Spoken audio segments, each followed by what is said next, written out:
Hi, this is Pat Johnson, and this is Psych 150. And in this mini lecture, we're going to talk about the concept of altruism, one of my favorite concepts to discuss and to learn about, because altruism is one of those qualities that I think most of us hope that we have and display for our fellow man.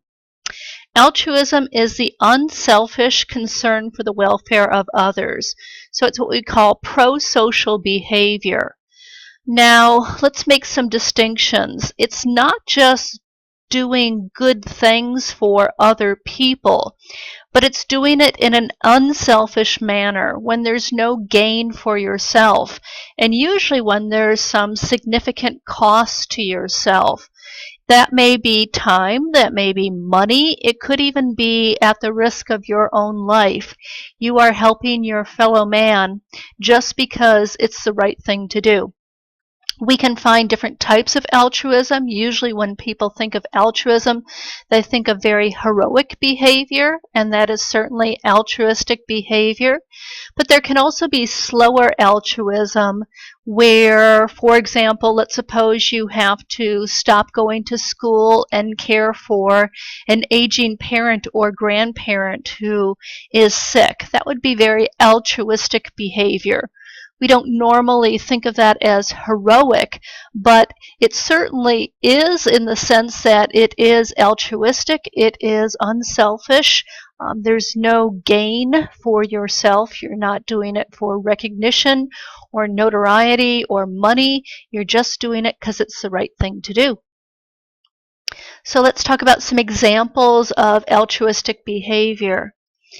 When I was going to work a few years ago, I was leaving my subdivision and had to get to work to teach an 8 o'clock class.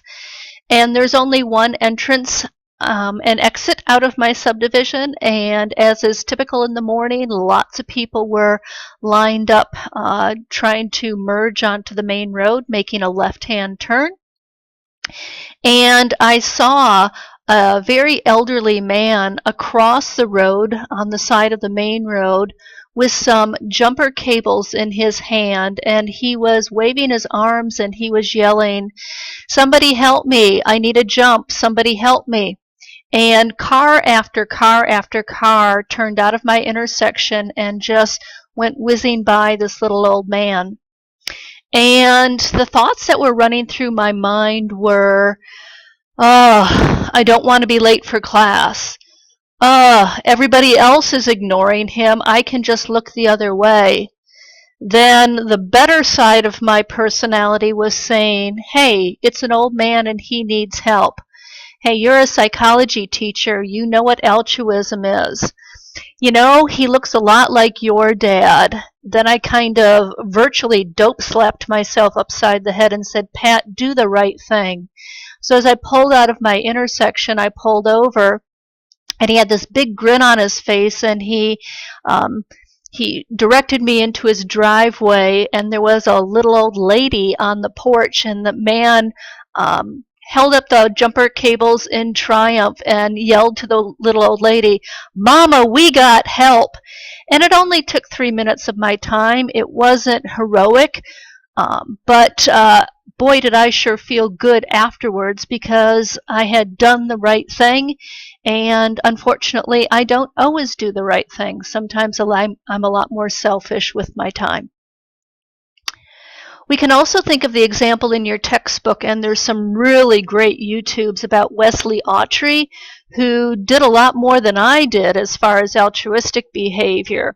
Mr. Autry was on the railroad, the subway track in New York, and a gentleman had fallen into the subway, had had a seizure, and had fallen into the subway.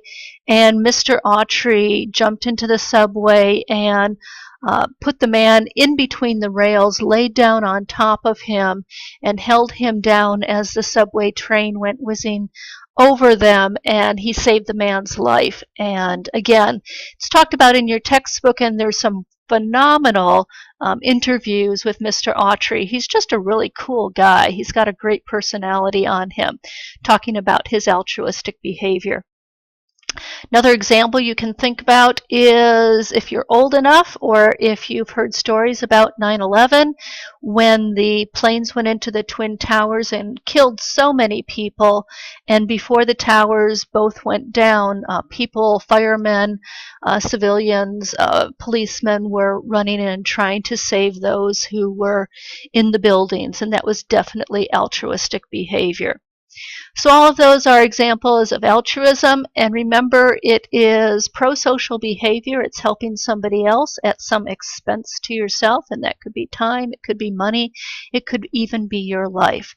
And that's the wonderful concept of altruism. So I hope that reminds you to act in an altruistic manner when you have the opportunity.